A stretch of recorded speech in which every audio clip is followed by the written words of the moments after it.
Yes, sir. Yes, what's going on? Play ball. What's going on? What's up, Glad? Hey. Okay, you trying to make me flow again? What's Quick? you got going? No, man, I ain't ready. You got one. You call me on guard. You gotta be like, hey, Rico. Every Tuesday, I need you to practice to drop that one line. So I need to prep you. Yeah. Okay, I got you. I ain't got it like I got you. My knees hurt. What that got to do with the freestyle, I don't man? know. I just wanted to say something crazy, throw you off in that way. Your knees hurt. Yeah. My brother put me on something, man. He said, you tried some of that pain quill? What's pain quill, bro?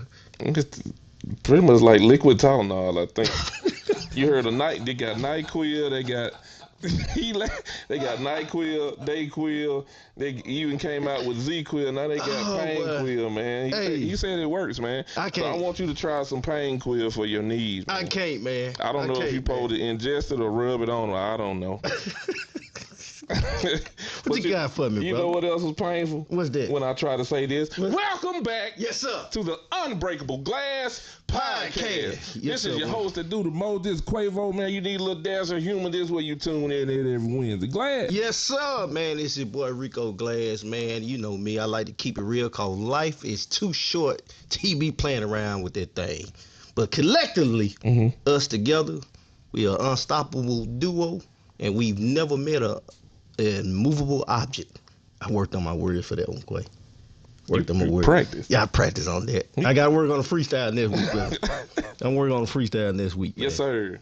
Yeah, man. Y'all start what you're doing, man. Go ahead and share real quick. And, man, we're going to dive right into it. I know a lot of y'all kind of excited about what we're bringing to the table today. Absolutely. Yeah.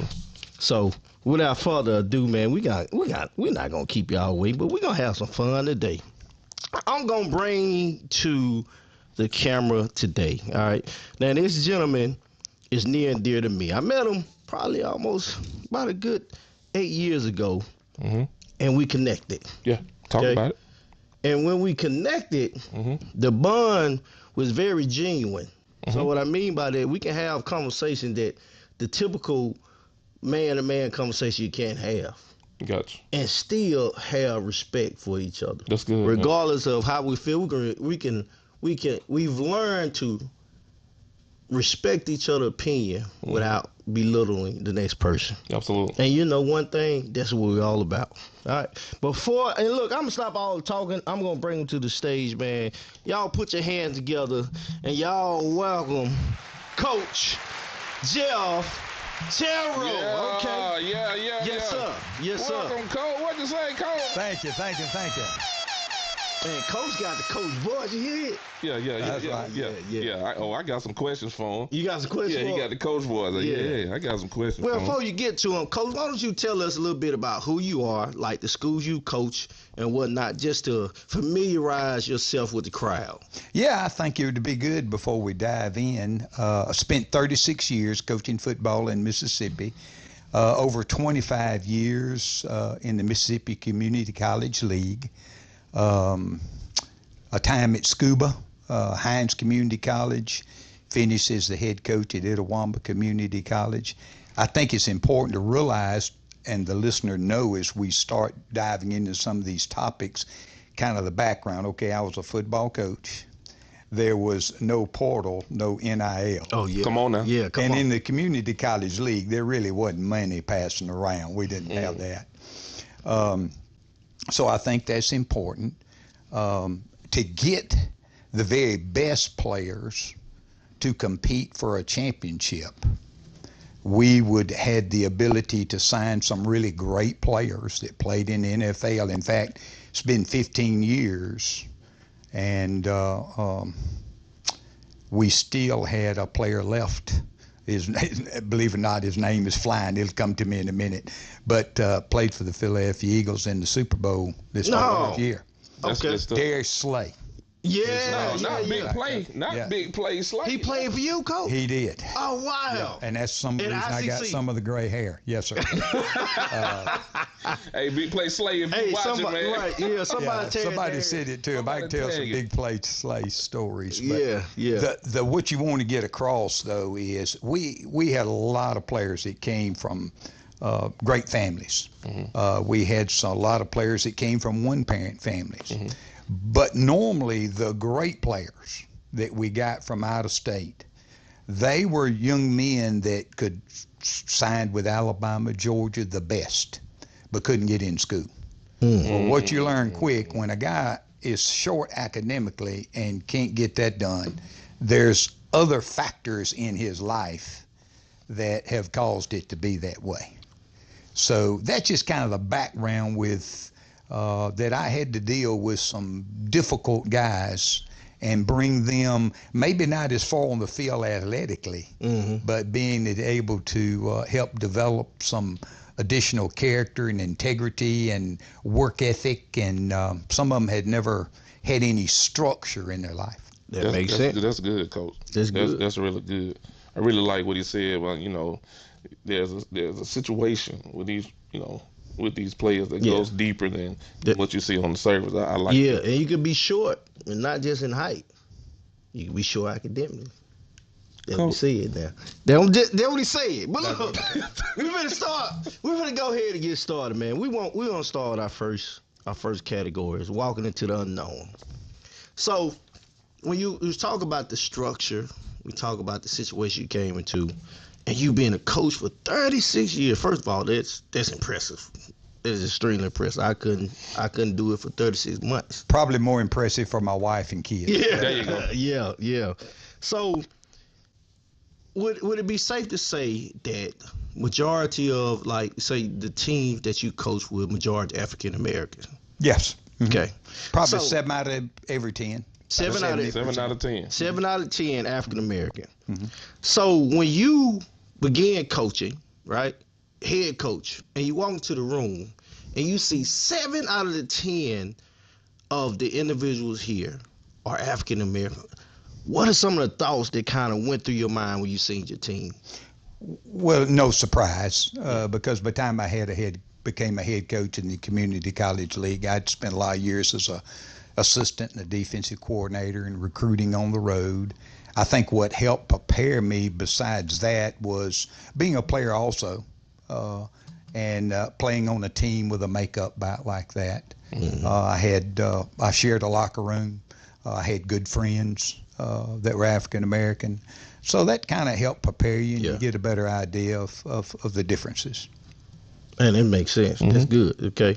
So was you ever nervous that how your race would kind of impact the players, right? Because even though you shared that, they might not have known you had those experiences, right? They just come to school, potentially scholarship, walk on, whatever case may be, and they come and see you. They don't know your background too much about you. I'm pretty sure if you recruit you, they had talked to you some shape, form, fashion.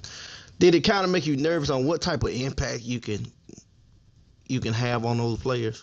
It wasn't as cold as you think as far as first meetings, especially when you were a head coach. I would go into every home. Yeah.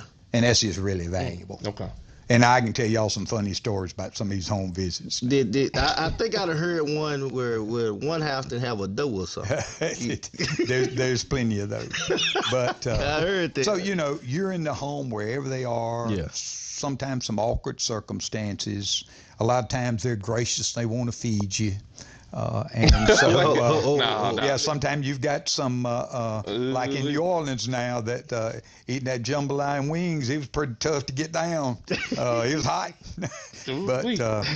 But when it gets down to it, you get to see where the young man's coming from, what he was brought up in. Right. You meet mama, auntie, grandmother, sometimes father, maybe meet some brothers and sisters, neighborhood coaches. It really helps you a lot when you begin to coach the guy, because you knew a little bit about him. And even though we say we want to be fair and consistent, no two players are the same. Come on. So every one of them's got to be dealt with a little different. That's true. I might be harder on one than I would on the other because I maybe know them better, or I know what makes them go. And so that was very valuable. That's good. Man, I definitely agree with that, man. I had a coach trying to do that on me. See, I wanted the players, you'd have to get on me hard. You got to tell me what I did wrong, and I can get it right. And I had a coach. We joke about this to this day. He slapped the Gatorade out my hand, gonna tell me to pick it up and drink it. Mm. Yeah. Well, I'm gonna go ahead and give y'all a great laugh. Come on. All right, because you're gonna ask me, Coach, what's something maybe you shouldn't have done? Yeah. Yeah, that's right. All right. Well, you know players are gonna do things, and Yeah. and you live with it. But I got one. He gonna stand out in front of the president's office and smoke. No. Oh yeah, Big, bold, and bad. yeah. And of course I get a call. What were we smoking, Cole? This cigarettes, thank goodness. I don't remember what kind. I was going to say, man. He But said anyway. Virginia Slim. Yeah. So anyway, we go out to practice, and it's hot, and I got me some cigarettes in my pocket. And so we pull up to the water trough, and they getting their drink. I said, no, come here. You don't need no drink. Yeah, go ahead and light up. Oh, wow. Oh, wow. Oh, yeah, light that. See if that cigarette good right now, Man. 105 degrees. Oh, man. Coach done passed him a Salem Ultralight 100. Now, So, that ought to get something on the screen. I ought to get a comment from somebody. Oh, man. Wait a Yeah, minute. yeah. Hey, so. Yeah, I didn't get in trouble for that. I don't know. Nobody ever knew it, I guess. I don't know. man. So what was his response? Like, I mean, He looked at me like I was plumb crazy. Now, I'm sure he didn't quit smoking, Yeah. but one thing he didn't do, he made sure he looked around on campus before he lit up anymore. Yeah. Yeah. Well, here's my take on it, just to be completely honest. I think straying away from that type of coaching, that's just my opinion, is what got us in this situation that we have today. I mean, that's just me. You know what I mean? I think that hard coaching on young men helped shape us to be better men, because I think a lot of men play around, or young men kind of play around with actions and risks because they don't get immediate repercussions. And one thing about football, sports, something similar like that, you got immediate repercussions, and it make you think twice about your actions most of the time. You got some that gonna continue doing it, but still, I think that type of coaching really helps shape and make a difference in a lot of young men's lives. Yeah, I do. I was brought up and thought, and I kind of like you, I think a lot of changes in coaching are for the good. I mean, there's a lot of great things I see young coaches doing, and I thought, man, I probably should have been a little bit more relational. I probably should have listened a little bit more. But the one thing I differ in is I think players need coaches to be fathers, not friends. Come on. And so I did want, I walked in the room, I did want, I hope, I didn't care whether they liked me or not, really, I'd probably say that. But I did want a little bit of fear. Yeah. Just a little. I hope we could have a relationship, but I hope they knew that if they came to my office, this wasn't for a good thing. Yeah. So just since we're right there, Yeah. did you have any fear tactics that you would institute fears upon them? Like, did you just have one of them? Because you got the voice now. I done heard you talk. You got the voice. You know what I mean? But did you have a fear tactic? Like, I just say growing up in Ware, we used to have pull tires for 5 minutes. No one wanted to do that. Pull the tire for 5 minutes straight. I think the greatest, if you wanted to have a fear, is we always talk to our players about certain things. One, we made sure they understood there's a standard. Yeah. And everybody's going to stay to the standard. Coaches, players, the standard, and it's not going to be lowered because it's the program standard. Secondly, I used to always tell them over and over again, because I wanted to hear it, that discipline is not something that you do to somebody. It's something you do for somebody. Come on now. Because we love you, and because I got greater plans for what you can accomplish than you even do. Because I see the ability and what you can accomplish. You're selling yourself short. And so we're going to stay between these boundaries. And sure enough, somebody's going to try me. And the first couple that do, it's going to come down hard on. Yeah. Man, that's good. So, look, I got a question for the comment. Oh, Victor Jones, he said, What up, guy? He said, "How did coach feel like he had to coach this lead or coach a player if he came from a 2-parent home That's a versus good question. a single parent home?" That's a good question. Good question. Like, did you change up your coaching style based on that player's background? You know, again, it's an individual situation, and it's really a great question. So I'd probably have to have two different kids to understand. It almost comes back to what you were saying. A coach knocked a Gatorade out of your hand, but you didn't need to be coached that way. You know, they could just encourage or challenge you or say, Rico, you're better than that. Yeah. I think the take would be a lot of time the kids that were coming from or that had some issues, I spent a little more time with, and I dug into more, and I had a little bit more one-on-one conversations, and I tried to be more of that father figure. I always tried to think ahead in front of them, because I thought, boy, prevention is a whole lot better than the other. So you did things like, Rico's coming, and he's a young man that I'm concerned about. So I try to room him with one of those kids that I think's pretty solid. Yeah. You know, and maybe he'll be real ball. Yeah, be something to get him going. Yeah. We were talking before the show, y'all, that I coached Pernell McPhee. That went on and somebody tag McPhee real quick. Yeah, at Itawamba, and went on to Mississippi State, and of course had a great pro career. Was a great effort guy. Well, the only way that he really ever made it was we also had a quarterback named Tyson Lee from Columbus, Mississippi. Oh yeah, I know Tyson Lee. Went on to state. Yeah. Well, whatever Tyson said, McPhee would do. And so once we understood the leadership of that particular player, we leaned in it hard. Because, I mean, you know, if Tyson said, hey, we ain't missing study hall, we're going to be there, you got to get these books, McPhee would be there. So it sounds like, from hearing what you're saying, that coaching also has a lot of psychology to it as well. I mean, what, in my mind, here's the greatest motivating factor. Now, we're on the screen, people might be laughing, and we're sitting up here talking about, man, I was a tough guy. I don't know if I'm a tough guy or not. You have to ask my grandchildren. But you ain't tough on them grandbabies. The greatest motivator is love. Ooh, it outweighs anything. So if I could ever find a way to capture your heart, that you didn't do things because you had to. You started doing things because you wanted to. And that just goes a long way. So always, yes, I am a guy still like, Rico can tell you, I'll play mind games with him now, you know. I still like to poke like that. But the ultimate objective is trying to win the hearts of those players.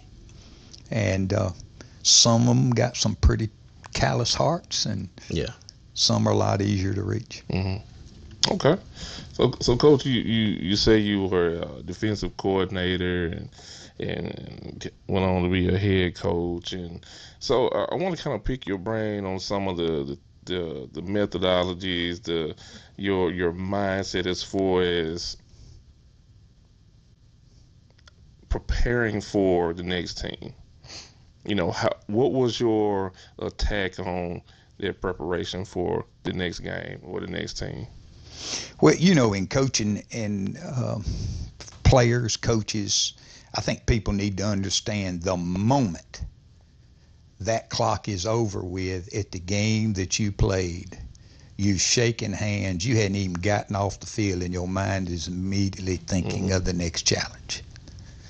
And so time and preparation is certainly important. We like to think we worked hard in preparing our teams.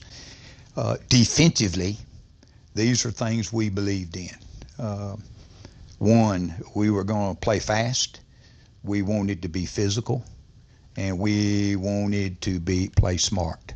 To do that, we believed and of course, now again, we're in community college, but we kept things simple. Okay. We didn't do a ton. I didn't want players having to think what their responsibility was. I wanted them to, they know what they got to do. We can work hard on how to do it. Then maybe they understand why we're doing it, and they could cut loose and play. That's good, man. I was a back, man. Hold on. Hold on. I noticed when you said back, you didn't put anything before back. Get back. What's a get back, bro? Colt, can I get in, Colt? Get back. I didn't even answer that. I just gave him that look. So Ask me on Monday. Yeah. Can I get in? Yeah. So in saying that, Coach, what was some of, if you don't mind talking about it, what were some of your pet peeves as a coach, like what players would do? You know, what were some of those things you see a player do it, you just can't stand it? Like walking up behind Colt, can I get in, Colt? No, they wouldn't ask me that. They already can I get in there, Coach? So what was a pet peeve of yours? Well, I got two or three, two separate ones, because you can see the change of time. But start off with, of course, the practice field be lined off, and then there was a separate white line. And when you cross that white line, you never walked.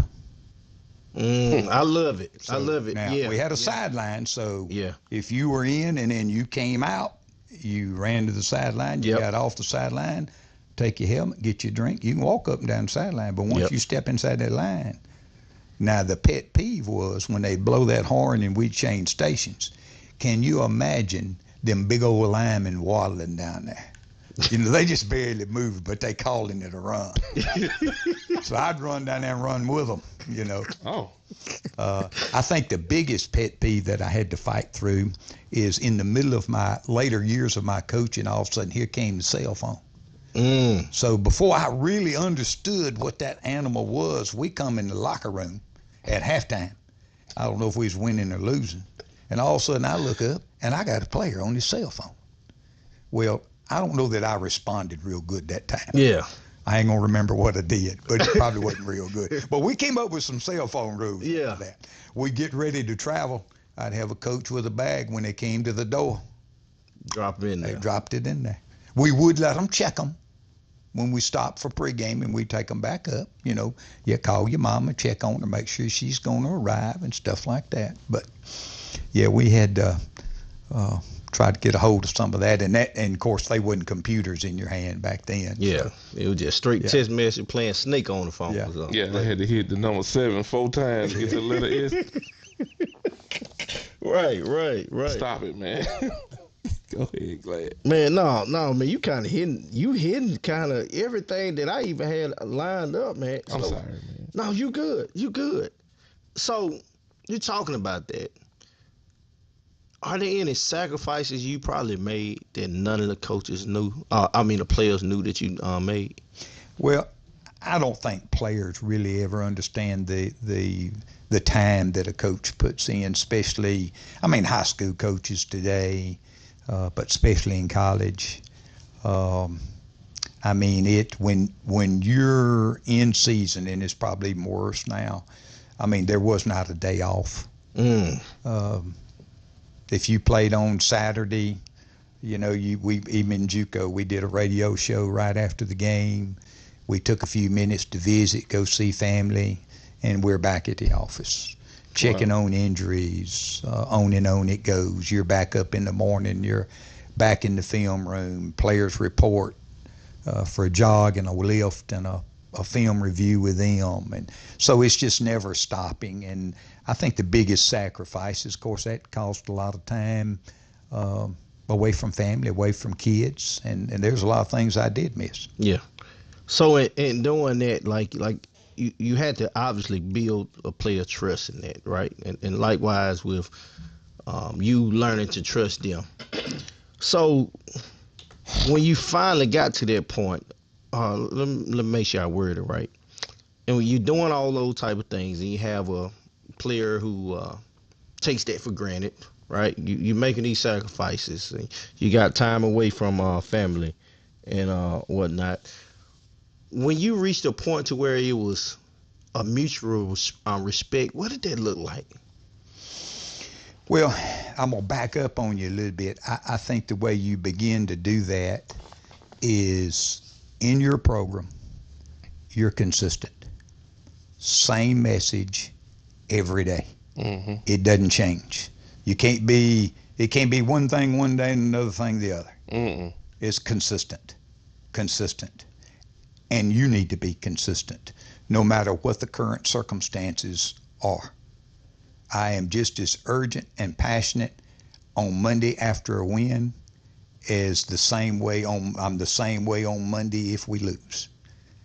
Consistency, same message, positive message, upbeat message, believing in them message, but it's got to be consistent. I think the most exciting thing though is, you're coaching a player and you're teaching them techniques and drills and the way that this ought to be done. And then all of a sudden you get in a scrimmage or in practice, but a lot of times in a game. And that dude would make that play and played it just the way you taught him. And I'm talking about, the crowd might be roaring, girlfriend might be hollering, mama hollering, that's my baby, but he's looking for you. Yeah. And you can see those eyes and that eye contact and that face light up, and you got him then. Yeah. Mm-hmm. That's And- good. And still, I think even today, if you watch even college football, man, when a guy makes a play, there ain't nothing you can tell when they're close, when that player comes running that sideline and he's looking for the coach. Yeah. Yep. Because Yeah. nothing still is better or sweeter than that coach saying, good job. Look, Good that's job, true. young man. That's Hey, true now. Hey, when I tell you bringing us some memories, Coach. But before we go to our halftime, Not got a question halftime. for you. What'd you say, Jeff? Yeah, Jeff say, what's the funniest thing that happened in a game or practice? He got plenty of them. Look. Funniest He don't know thing which one to tell you. that happened in a game or practice. Oh my goodness. There are a lot of them. Let me think what would be funny to y'all. I tell you. All right, this is probably the most hilarious. Mm-mm. I'm coaching at Hines Community College, and we're at Colorblind Community College Colorblind. in Wesson, Mississippi. That's right. And when I was a coordinator, I loved to be in the press box. I thought I could see. And so I'm up in the press box, and thank goodness, y'all, the game's going well. In other words, we're whooping them pretty good. Meanwhile, I think our offense is driving, and they're on one end of the field about to go in and score, so I'm kind of relaxed. And I look down at the far end, and we got a mascot, and it's an eagle. And they got one, it's a wolf. Okay. And they own the field, and they done got in a fight. Wait a And minute. the wolf is on top of the eagle. Wait a minute. So I'm on my headset hollering at the coaches like, hey, Tony. Coach Hughes was one of my coaches that coached out here at State. Tony, you got to tell that official right there, our eagle's about to get killed down there. What you talking about, Cole? I'm telling you, look down at the other end. I mean, they're on the game field. He's wearing him out now. I did something there, yeah. I lost the mic, I think, didn't I? Oh man. But, yeah. Oh yeah, they laughing at you, Coach. What? What? I'll tell you, I'll give you a twofer, though. Yeah. We go to a bowl game, and we're playing out west, and they have a big banquet the night before, and our awesome president, Dr. Clyde Muse, which is a thoughtful young man, he gave up and gave a speech and bragged on his football team that they just always conducted themselves with high character and excellence, and he was so proud of them. Well, we get out there playing the game, and we're playing Blinn Community College, and I'm talking about there's some players on the field. And they What got a community college I go? What? It was Blinn Community College. Okay. All right. And so anyway, we've got them backed up in the end zone. I got a linebacker from Vicksburg named Ronnie Taylor. And I don't think I ever coached a faster one in my life. He said like he'll knock This you guy out. could fly. Yeah. And so, you're playing in percentages. Offenses like to take one shot deep. So sure enough, we guessed right. When you sent Ronnie Taylor off that edge, whew, He come. he's there fast now. Mm. And he hit that quarterback. But when he stood up after he did it, Uh-oh. he acted like he was shaking. and he put his hand on his heart and put the other hand on his heart and just fell out backwards. And I mean, flags were flying everywhere. Whole bunch of fabric on the And thing. my head coach was throwing a fit. Hey. I was so glad I was in the press box. I didn't know what to do. Ain't like Fred Sanford. Yeah, that's it. Ain't like Fred Sanford. That's it. I'm coming, Elizabeth. Oh, it's a big my one. goodness. Yeah, it's a Well, big it was the one. kid's last game. He knew it, and that was a sack of a lifetime, Oh, and he yeah, wasn't going to yeah. miss it. So, Oh, well. But he was a great player. I'll take that one time for the way he played. Yeah, I can respect People that. said fabric went everywhere. Yeah, it did. They couldn't get it out. The Wolf would beat, Even the alternate official threw a flag. I mean, it was bad. and the Wolf would beat the feathers off yeah. the eagle. Yeah, I Ain't that think something? he never was the same, that eagle. Couldn't be. Mascot needed repairs and everything. Now that's wild, man. All right, real quick, y'all know what time it is, man. Unbreakable Glass has partnered with United Way of the GTR area. Join us on September the 4th for our annual campaign kickoff in the heart of the historic Catfish Alley. Come grab some delicious food, support local vendors, enjoy great music, and meet some amazing nonprofits. And take part of our sneaker recycling program by donating a pair of gently worn sneakers. And yes, it's back, the 3rd annual 50K Your Way, where 5 winners will walk away with $10,000. But this isn't about gambling, it's about giving back and supporting vital programs in our region. Grab your ticket today and meet me here. Look, grab your ticket, right? You see it on the screen. United Way of Golden Triangle Region, 50K giveaway raffle. If you buy a ticket before August the 1st, you will get another one free. So let me break this down to you real quick and we're going to move on, okay?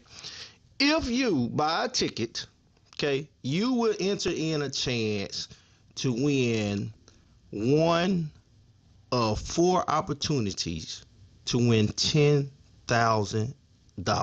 Okay, the only reason the other $10,000 is not available is strictly for a non-profit organization. Okay, so if you got a non-profit organization, be sure to submit it. Buy your ticket for your organization. For those you're interested, go to www.50kyourway.org. And there's only one thing I need y'all to make sure y'all do. I need y'all to make sure y'all say, that ticket was sold by Unbreakable Glass Podcast. Again, you got one more day. Go ahead and buy your ticket for a chance to win $10,000. Yes, sir. And back to our regular scheduled program. I like how you did it. 10,000. I be You working. got real sexy. Yeah. That was my sexy boy. I said, look at Glass. Maybe you want to buy another ticket. Man, buy another ticket. But if it worked, I need to say 10,000. If it worked. Oh, man. All right, we go on to the next one, man. We say, Coach, you came to teach, but you learned some things. So, how did that experience, being a coach, 36 years, the different type of players, both good and bad, how did that change the way you seen race in America? Or did it change? Oh, it certainly did. I think first thing it taught me is the value of differences, to respect and to honor. And I learned a lot of awful lot as I dealt with players and others from different backgrounds and cultures, that I even really, as I've gotten older, embraced that and love to sit and listen and understand why. And sometimes just if I know people well enough, ask why. Yeah. Where'd that come from? So there's just great value in it. Has there ever been a moment where you kind of broke down emotionally during this journey? That's a good question now. I think the hardest thing is sometimes we'd have some players that, boy, they were gifted. Yeah. We really had some opportunities to coach several of them that way. And we lost them because of bad personal choices. And, when that happened, you just hated to see him throwing that away, his life that way. Mm-hmm. And you always just were discouraged because you always wondered if it's something else you could have done Why couldn't I reach that guy's heart? Why couldn't I get him to see the things he had to do to be successful? We had so many that they had the athletic ability. Yeah. But off-field decisions prevented them from ever reaching their full potential. And sometimes, no matter what you did, you just couldn't get that changed. Mm-hmm. Understood. Jeff got another question. So Jeff got another question for you. He said, what was the hardest decision you had to make in a game or in practice? Gosh, the hardest decision in a game or at practice. I think from a daily practice routine, we were not in the situation. Today, all those players out of state, they got a little clip on their shoulder pads that's telling them everything they're doing. So what you had to read in our day was, are you working them hard enough? Or has it gotten too hard and you need to back off and let them get the legs under them? So you had to determine that. That was tough. Game situations, all of them are unique. I think probably the hardest to answer his question is I'm coaching in high school then. In fact, I'm at Kosciuszko and we're in New Hope and we're in an overtime game. And it's in the fifth overtime. Whoa, wait a minute. Bag up. That's Time right. out. Fifth overtime? Fifth overtime. What was that last game to college last year when they went about 5 or 6 overtime? Yeah. One more than that. This is, of course, high school ball. And so we score, and we scored second. So we're 1 point down. And, trying to make the decision, should I kick it? Should I go for 2? But I got saved. All of a sudden, those senior leadership start running to me and say, Coach Taylor, go for 2. And I said, y'all want to go for 2? Yes, sir. So we ran the same play we scored on, and we scored again. Okay. And so, And won it. yeah, so now I've got all these lights coming in my face asking me about the hard decision. And I'm sitting there saying, the players made that decision. I did give them the credit for sure. Yeah. Okay. But, so you get caught like that, some situations, whether you go for it, you don't go for it. Normally, we tried to spend a lot of time to answer that question that was sent, that you tried to go over situations prior to game and almost have a plan. So a lot of details about when to go for 2, when to go for it. They were already decided. Yeah. So let me throw something at you. Have you ever been in the situation to where you did make that type of hard decision and you didn't get the outcome you desired? How did you coach your players back up in that decision? Like with some of them, if they were disappointed to you, if they tried to get disrespectful, oh, coach, you should have did this and that. How did you handle that to try to bring them back to, I don't want to say reality, but just understanding that, hey, we all make mistakes? Yeah, those are good questions. I think with players, the one thing you understand is we were on the road, close game, went for 2, didn't make it, lost, no problems. Why? Because the players usually threw a fit if I went out there and kicked 1 for the tie. They wanted to go for the win. We had a similar situation where we did lose the game. The ball was in our territory, but about the 40-yard line. Fourth down, needed about 6 inches for the first. If we make it, the game's over with. We decided we're going to go for it. We didn't make it. So we gave them the ball in too good a field position. They hit 2 passes, score and win. So not a good decision now when I look back at it. Should have punted, but didn't. So, you're going to have those. Now, there was some disgust at that one. Yeah, there's no doubt. You had to win them back. And you just got to own it. That's the only thing I do is go in and own it. Hey, coach, I made a bad decision. I shouldn't have done that. But so we got over it, moved on. Have you ever lost sleep over a decision? Oh my goodness, yeah. Oh yeah. Oh, cool. I was riding up here and I was laughing at myself and I said, Lord, if I could write a book just on the bad decisions I made. the dumb ones. Yeah, You just do some dumb things sometimes. Yeah. So for sure. We were awful lucky to be on a lot of good teams, but I'll be the first to tell the audience, no, it wasn't because of my genius. It's because we had good players. We kept it simple, and that usually helped. Oh, KISS method, man.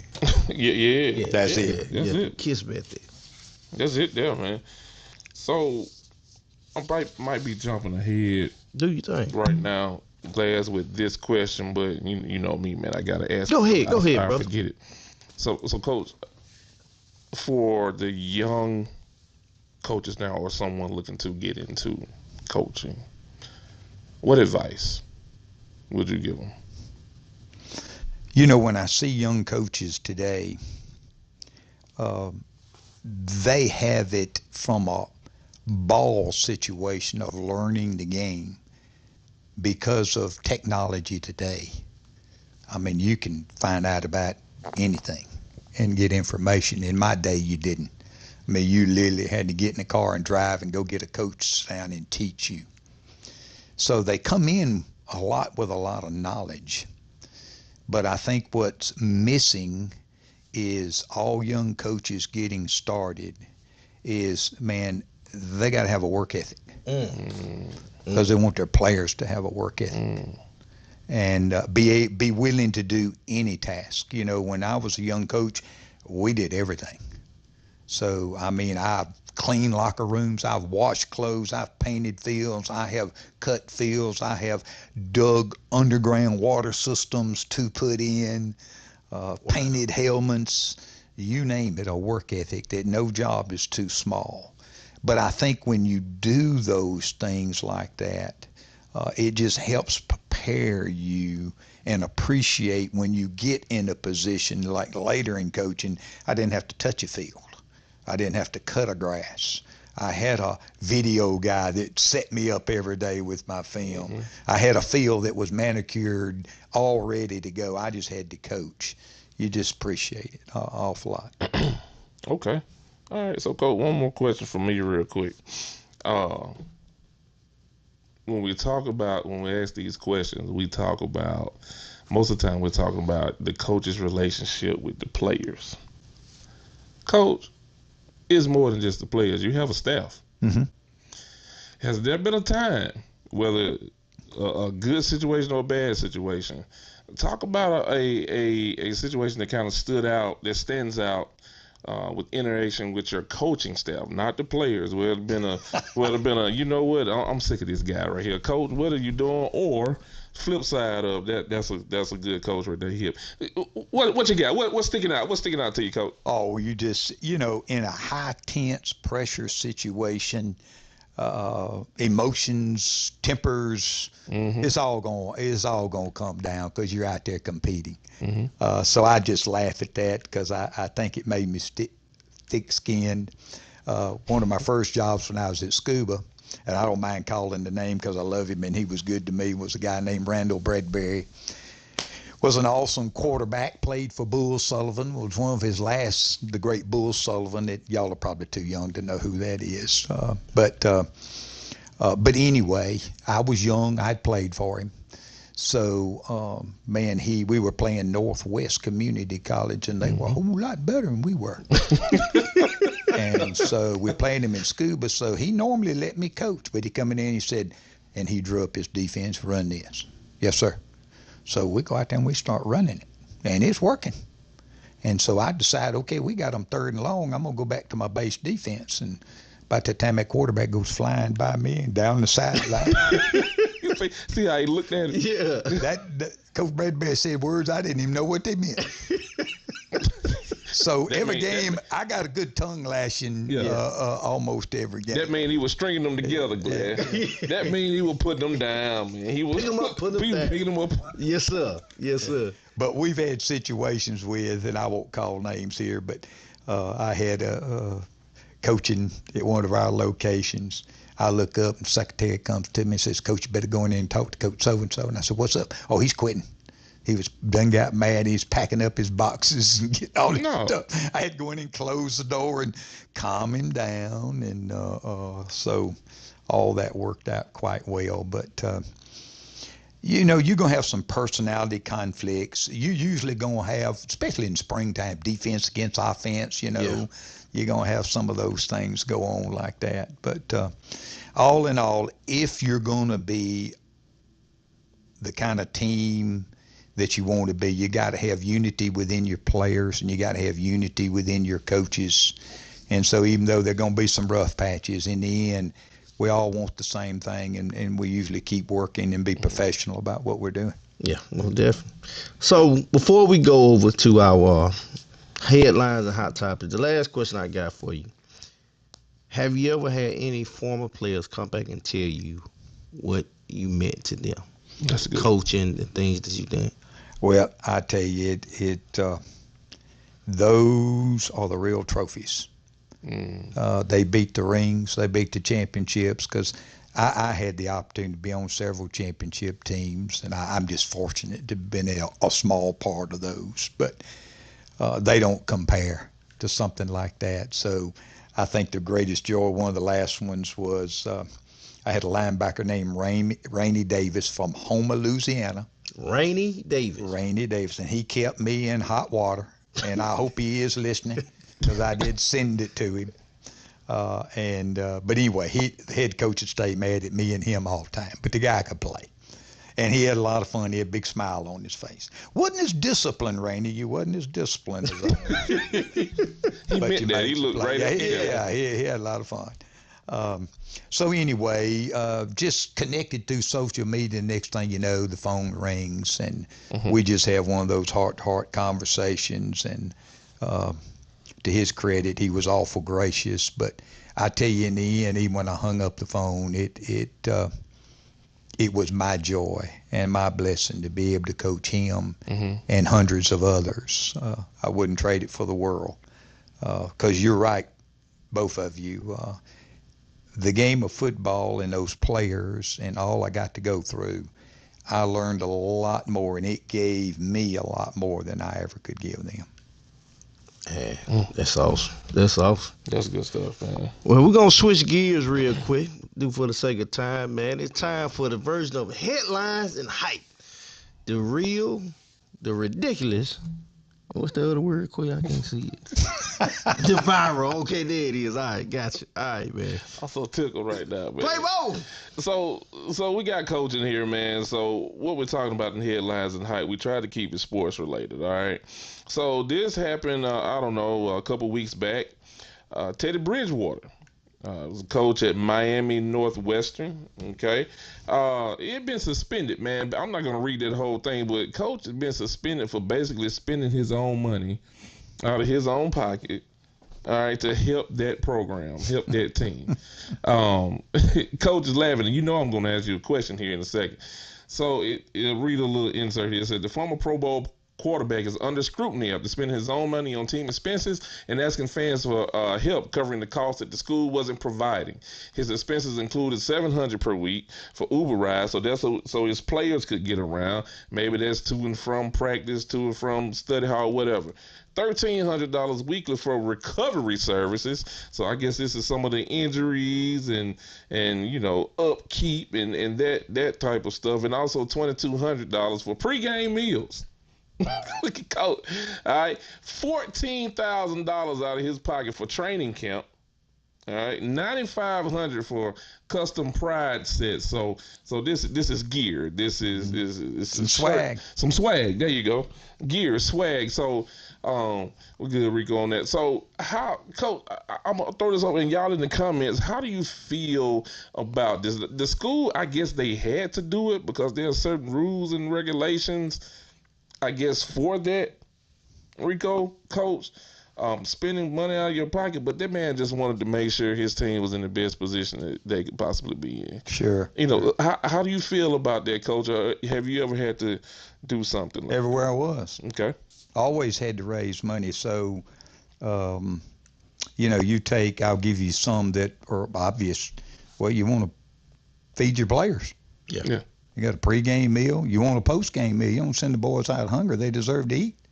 And sometimes budget doesn't prevent that. So what do? You go out there and raise money or get some people to donate feeding them. And that's a common practice in Mississippi. for sure. Yeah. Now the Uber, that's probably goes a little bit past me. I don't know about that. But now, like buying them the extra swag, I mean, you know, people used to say all the time, man, if you look good, you play good. That's right. And so, but when you travel, I mean, old school is everybody dressed the same, look the same, and look sharp. Yes, sir. Some made them wear ties and go that route. Yeah. Some would put them in a good-looking, some type of athletic suit that was all the same, and players seemed to like that a little better. I did too. But so there's some extra stuff that is needed that sometimes you can't do budget-wise that I'm all for. Hey, Coach, you talk about pregame mirror, right? So you ever looked at a player, probably a lineman or something, he keep going back? No, they won't gonna do that. No. All right, man. I got an assistant coach. I got an assistant coach at the bar now. I mean, he guarding the salad bar and the meat bar. No. It's a pregame. Yeah, so it was structured like that. Oh, so we gonna watch. Now linemen ate first. There's certain little rules you have. So I love linemen. So when we get ready to eat, all right, you offensive linemen, y'all go first. They appreciate that. But now the coaches up there watching, we watched quantity, that's for sure. Yeah. Well. Now post game we didn't care if it's there, you can eat it. Okay, that makes sense. Yeah, but not pre. No, that's you don't want to go out there on if you want to know the truth, I want to go out there a little hungry. Yeah. Just a little bit. I want that stomach kind of empty, not. That's true. Yeah. Not loaded down with a big old steak. Have mercy. That sounds good right about now. What you got, Glad? All right, man. Next one. Okay, man. You're the man. Yeah. So Bill Belichick, right? He's at North Carolina now. He's in North Carolina and he's doing a what they call a Deion Sanders roster flip in North Carolina. So yeah, I don't understand what they mean. So Deion Sanders went to Colorado, right? Yeah. Colorado was 1-11 before the year before he got there. 1-11 now. One game, and that was probably the bye week. That's probably true. One game. Bro, this dude right here, man. Yeah, they won the bye week, Coach. Yeah. All right, so he got there and made some changes, flipped that thing around, brought some players in. Yeah. So that's what they're saying Bill is doing right now. So we're going to see. So there's a lot of attention in North Carolina now. We're checking out Bill. There was a lot of attention in Colorado with Deion. So I brought this up. So Coach, when we're talking about recruiting, okay, we're talking about you hit on it a little bit during some of the questions. But what is the key to good recruiting? They say Bill is doing a roster flip in North Carolina. What is the key to good recruiting? Well, in the day that I was doing it, it's about relationships. So if I was recruiting you, of course, one, I've got to build a relationship, sell you. But I'm always looking for that inside man or woman, whether it's who's got your ear. Is it mama? Is it an uncle? Is it the coach? Is it your dad? I mean, I'd make phone calls about people who knew you to find out who was the person that I wanted to make sure I additionally spent time with. So building a relationship, building trust. Today, y'all, it's not North Carolina. Mississippi State's got 60 new players out there. Good Lord. With the transfer portal and the NIL, teams they'll flip rosters a lot. And I think you even look at the Georgias and Alabama and Texas. If you start looking at the portal, you'll see 15 to 20 new players. And so it's a whole different ball game now when you in that. So relationships are still going to be important. Facilities.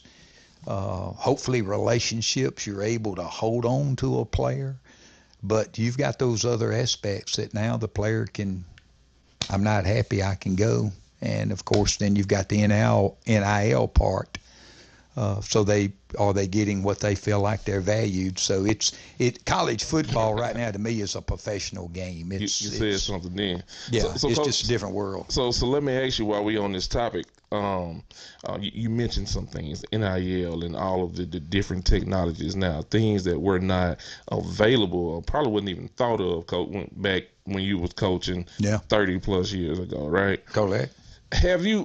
What is some of the stuff, or what is one of the biggest things you look at now and you just kind of fold your arms like, either they're spoiled or, man, if I had that. Good question. Well, I've really had to, I do sit and think about it. I think right now the portal I'm probably more opposed to than I am the NIL. The portal. Explain what you're talking about, Coach. Well, I mean, I would like to think that, boy, we ought to teach young men to make commitments. Yes, sir. I agree. You jump in there and you're there. We got people to transfer after a semester. Yeah. That's true. Something doesn't go like they want it, so they gone. Is that entitlement, you think? I think so. I think you're right. I just think we're sending the wrong message. I agree. And it's going to catch up with them because they're not going to be playing in a few years. Or most of them, believe it or not, you see all this money and players flying around, but a small percentage of them make it to the next level. Yeah, that's true. And so I think that bothers me. I'd like to see, I can live with a one-time free transfer. And then after that, I think I'm going back, unless there's a hardship reason, there could be a reason, a sick family, something, Yeah. But I think other than that, they need to put some boundaries. I agree. And even with the money, I think that it's a good thing. Players in the SEC and other leagues were bringing a ton of money in. Yeah. And they deserved more than they were getting. But somewhere it seems like to me we got to come up with some kind of boundary. Yeah. When you look at happened like the quarterback with Tennessee, it's just like, if you're going to do that, we've got to sign some kind of contract that holds them to it, or they got to pay back. They need to learn the business side of this too. I agree. And so it makes me fearful why we're playing. I can understand a player's got ability and he's not promised tomorrow. He could blow out his knee and be gone, so you better get it while he can. I even get that mentality, but I worry about the love of the game and why you're out there. Yeah. And that's kind of what made college football different from the pros. Right. I got to get it. That maroon and white or whatever color you were wearing, it was important. It meant something. Yes. Yeah, I saw a quarterback, Rico, coach. I don't know if it was Michigan quarterback. No, you good. I don't know if it was Michigan quarterback. They offered him, $10, $11 million over 3 years. I'm like, this kid is 18, 19, 20 years old. 10, 11 million. Yes, over 3 years now. You got WD-40. Man, listen, that's insane. Man, what are you going to do with that, man? WD-40? 19, 20-year-old kid, bro. WD-40, I'm finna grease up these knees and go give it a shot. What do you do, man? Like, you gotta have the right people. You gotta have the right circle around you now, because at that age and mindset, you probably gonna do more harm than help for yourself. Just be honest. But then again, throw this out here, caveat if you would. Kids these days are a little smarter too now. Like, some of these kids coming out with business, like they starting, businesses right out the door. Yeah. So I can see, both sides of it. But ideally, your athlete, your athlete that put in that time, energy, and effort, they don't have the capacity. I ain't gonna say the capacity. More than likely, they don't have the time to study business like that. So egos, pride going, and you just think this is life. Not understanding this is just a time period, right? That I should make the most of. And it's causing a lot of them more hurt than it is helping them, man. Because I don't want to speak his name because he fooling around. We talk about it. Quince, oh my God, he played for Ole Miss, went to Ohio State. Quince, running back. I can't say his name. Jenkins. Jenkins, that's Yeah. it. Really good player. Really something like good. that, yeah. Quincy, I don't know. really Something good like that. football player. Actually, second in line for the most touchdowns at Ole Miss ever. So of course, he left Ole Miss, went to Ohio, got drafted Cleveland Browns, and then got into some trouble, I think, in Miami for domestic abuse. Potentially could be kicked off the team. So what did that accountability, I wonder, did that money kind of persuade or push away the accountability? Does it make sense? So you're right. Like, that young, that amount of money, I'm with Coach. I think when it comes to NIL, there should be boundaries. I think this should also come with contracts, you know what I mean? If thens, and also I think when it comes to the portal, yes, there should be, maybe a one-time free, whatever, but that needs to come with it too. I agree 100% because we're raising men, you know what I mean? That's this is right. their transitional period. So if you're teaching them that this is how life is, when they get out there, they'll hit a Vince Young. Once they face something they ain't never face again, you might not get them back. You're right. Yeah. And I don't know what took place to be fair to him. Yeah. But this statement, whether you're talking about the word I'm going to use or money, it says, power corrupts. And absolute power absolutely corrupts. So Okay. you add getting a lot and youth too. I think it leads to a lot of bad decisions. Yeah. And I have to be honest, just think if all of a sudden, man, $1 million dropped in your lap, or all of a sudden you're a celebrity overnight, as it happens sometimes, with all this attention and lights. I mean, I'm sitting here thinking, man, that'd be hard to be the same man you were before. Even with your mature mind and stuff, it'll be a challenge. Like, I think that's something you have This to goes be to your groomed head. to. Yeah. You had to be groomed to that level. You hear celebrities talk about that all the time, superstars, whatever. It just, people don't think about what comes with it. They like the idea of being known, being seen, and have the money. A man told me one time, sometimes people get put in positions or have opportunities, but they haven't done the internal work. Yeah. Their character is not at a level that can maintain the opportunity they presented. And so there's a grooming for all of us as we grow and mature and prepare for these bigger moments in our life. I'm gonna say this, and we'll move on for the sake of time, man. I remember just a quick story about myself when I was rapping, doing my thing. Being young, and I didn't have that money that came at me like it was that, but I was starting to gain a lot of popularity, and I was raised up in church. And one of the things that always stick with me, and to this day, what is it for a man to gain the whole world but lose his soul? And I never let that go. So when it comes like to everyday life and star and stuff like that, that's not my interest anymore. Like, it was cool, it was fun for the little bit of fame that I did have, but for the most part, man, I want what's external. I mean, eternity more than I want now, and it kind of shaped the way I did things in my thought process. Of course, we still need money to survive here on Earth, but that kind of has stuck with me, and that's kind of the thing. Whenever I do go out and speak to young men, I always try to remind them of that. Don't let just this spotlight, because it can be there today.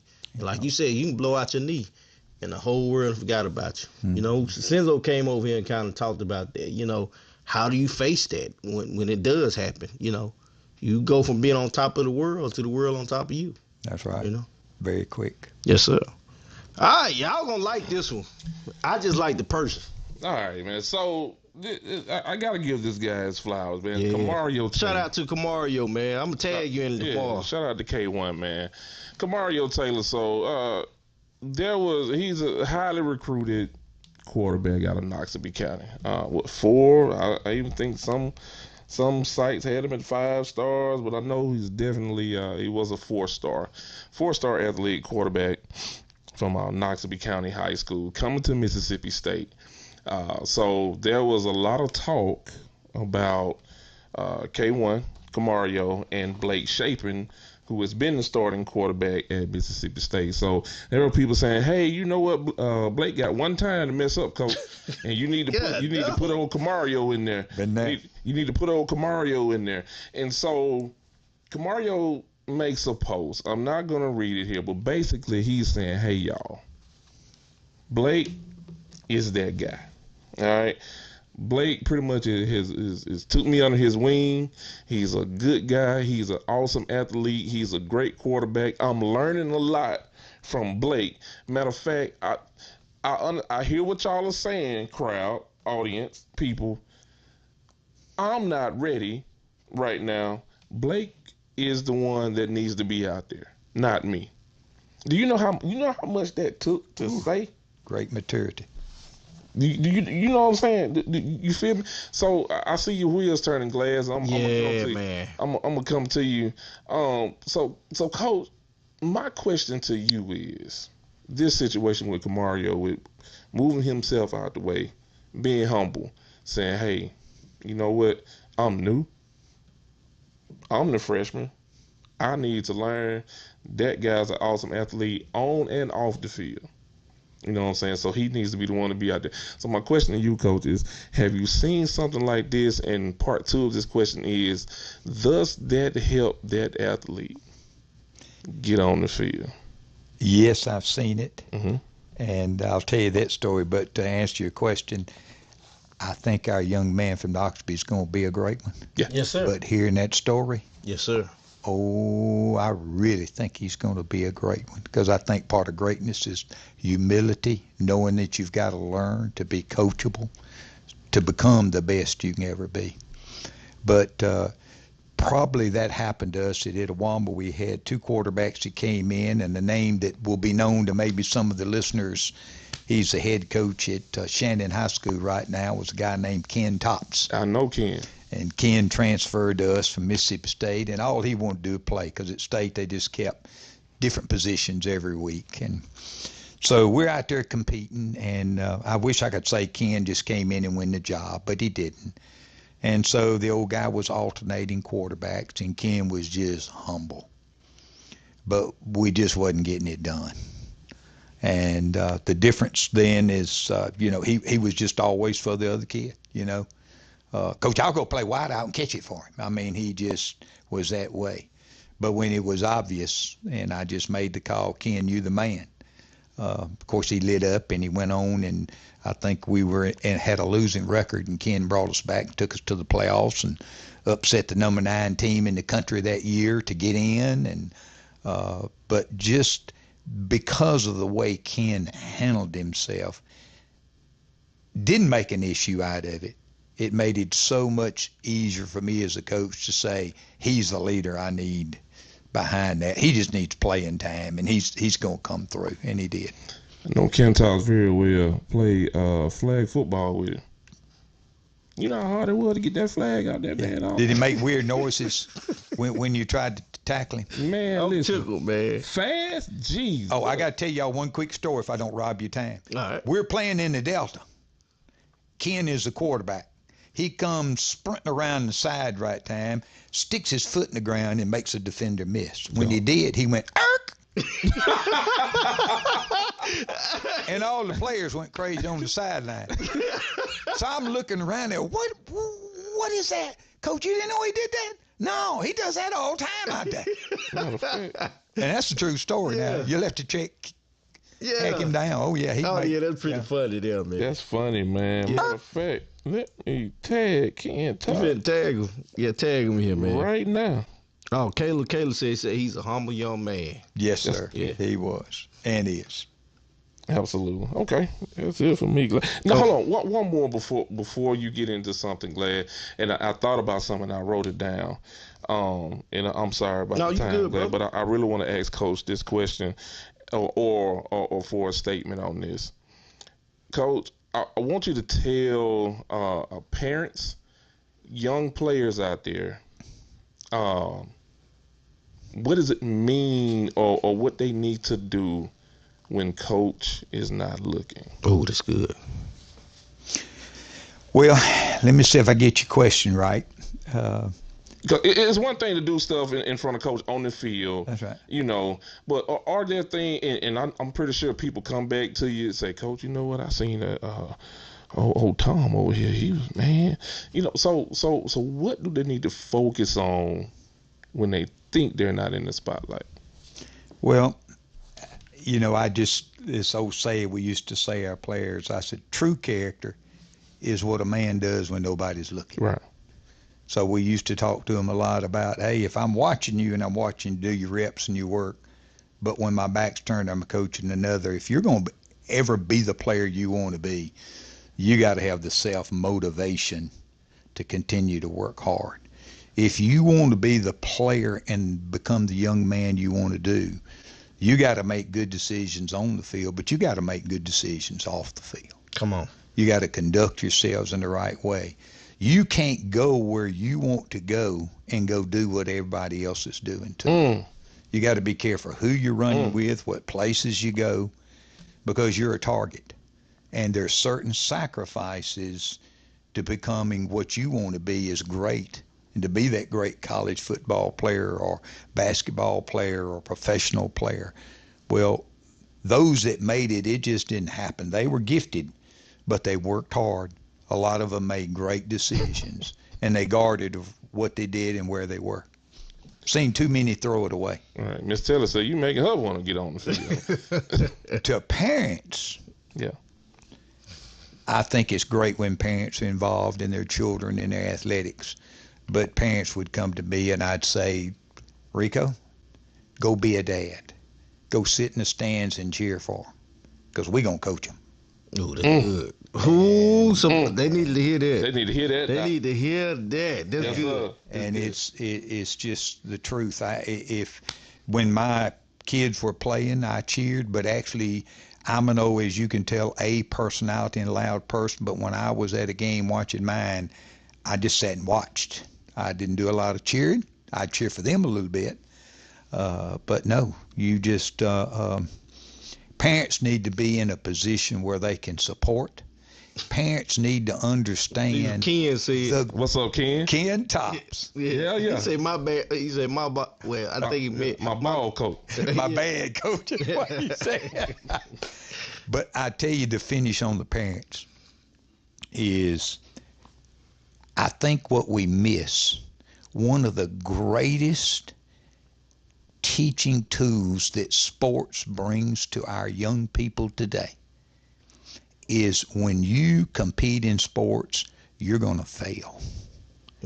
And parents need to let them fall and fail and learn how to get up on their own. come on. And keep coming and not run to their rescue. That's where, that's just biblical. What does God do for us?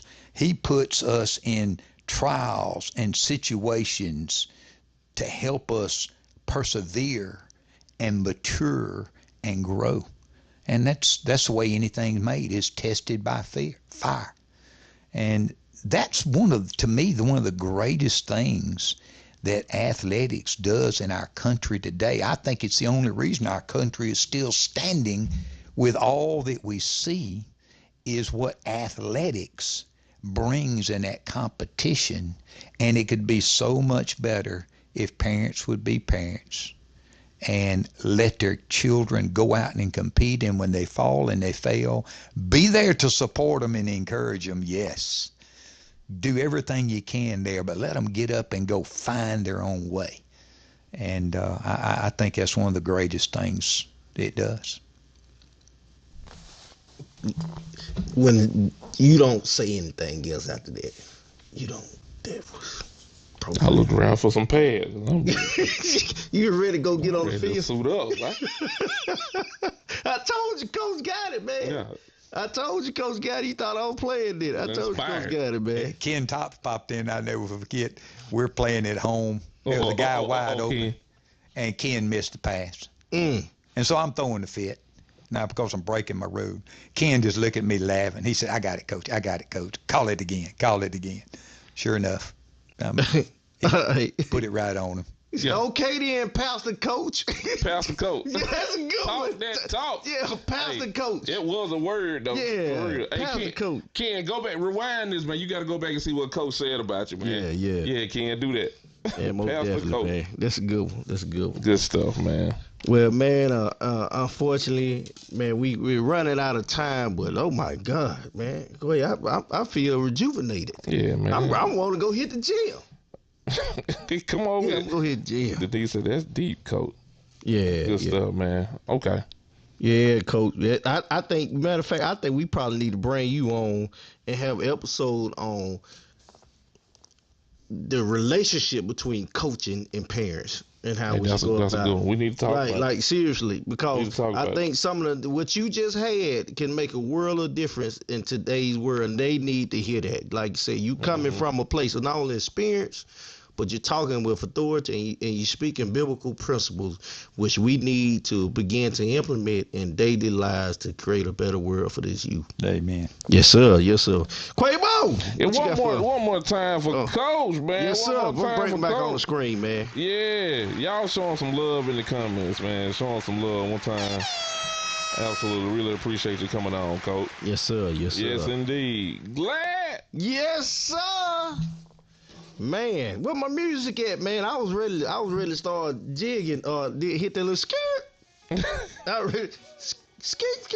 You know, I was trying to hit it, man. Check out what Ken Talk just said, What man. did he say? What? All right. Coach need to see this. Coach, the way I coach is because of the way he coach. Ooh, that's deep. That's deep. That's deep, man. Yeah. That's deep. That's love. good This stuff. is Appreciate what that, Ken. this is what it's all about right here. Look at my hand. This is what it's all about right there. Right there. Yeah, I did good. That's what's up, man. Well, look here, folks, man.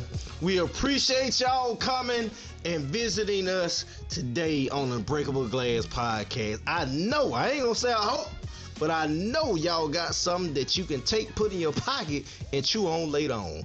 With that being said, this has been another supercalifragilisticexpialidocious Unbreakable Glass Podcast right here in Glass Studio. We look forward to seeing you all here.